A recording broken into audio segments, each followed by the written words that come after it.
আসসালামু আলাইকুম। ওয়ালাইকুম আসসালাম। ভালো আছো ভাইয়া? আলহামদুলিল্লাহ ভালো আছি। ভাই, আমি আপনাকে একটা প্রশ্ন করব। আপনি যদি প্রশ্নের উত্তর দিতে পারেন তাহলে এই সামান্য উপহারটা আপনার জন্য। আপনি কি পারবেন? জি ইনশাআল্লাহ চেষ্টা করব। আমরা সকলেই শেষ জামানায় চলে আইছি এবং আমরা জানি শেষ জামানায় দাজ্জালের আবির্ভাব হবে।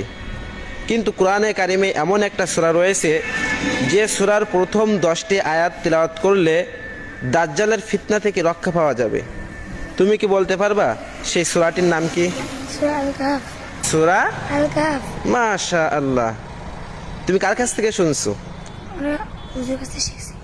হুজুরের কাছ থেকে শিখছো? জি তুমি এই সূরা কাহফের 10টি আয়াত পড়তে পারবা? জি জি ইনশাআল্লাহ পারব। এই মুখস্থ তোমার এই সূরা নাকি? জি আমি হাফেজ। মাশাআল্লাহ, তুমি হাফেজ। তোমার তো অল্প বয়স কত তোমার? 11 বছর। 11 বছর হাফেজ হয়ে গেছো। মাশাআল্লাহ। তোমার নাম কি? মোহাম্মদ মুস্তাকিম বিল্লাহ। মুস্তাকিম বিল্লাহ। দর্শক সকলেই মুস্তাকিম বিল্লাহর জন্য দোয়া করবেন। এই 11 বছর বয়সে মুস্তাকিম বিল্লাহ হাফেজ হয়ে গেছে। তাহলে তুমি আমাদেরকে শোনাইতে পারবে সুন্দর করে?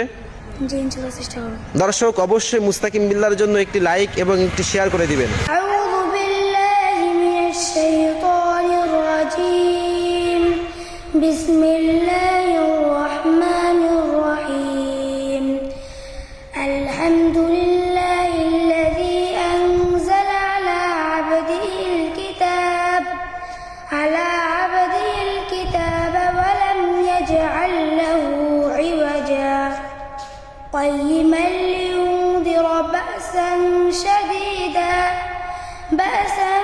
شديدا من لدنه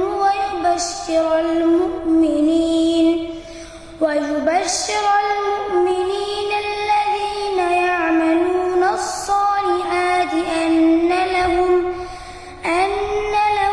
أجرا حسنا ماكثين فيه أبدا وينذر الذين قالوا اتخذ الله ولدا ما لهم به من علم ولا لآبائهم كبرت كلمة تخرج من أفواههم إن يقولون إلا كذبا فلعلك باخع نفسك على آثارهم إن لم يؤمنوا بهذا الحديث أسفا إنا جعلنا ما على الأرض زينة لها لنبلوهم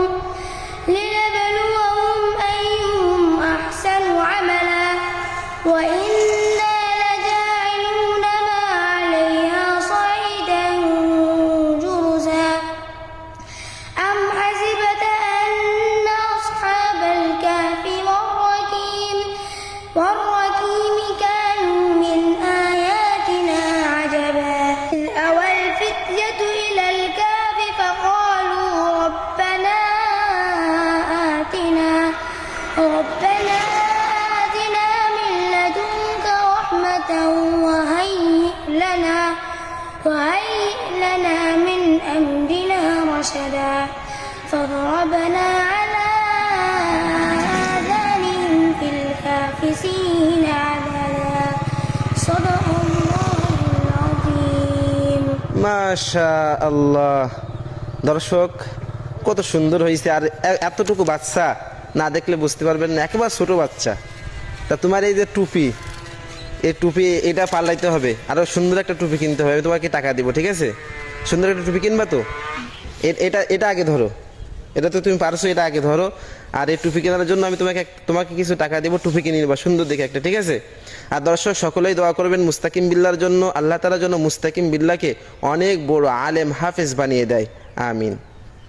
আর ভিডিওটা অবশ্যই বেশি বেশি শেয়ার করবেন। আসসালামু আলাইকুম। আর সকলেই চেষ্টা করবেন সূরা কাহফের প্রথম 10টি আয়াত মুখস্থ করার জন্য, কারণ এই 10টি আয়াত যদি আপনার মুখস্থ থাকে তাহলে আপনি দাজ্জালের ফিতনা থেকে রক্ষা পাবেন।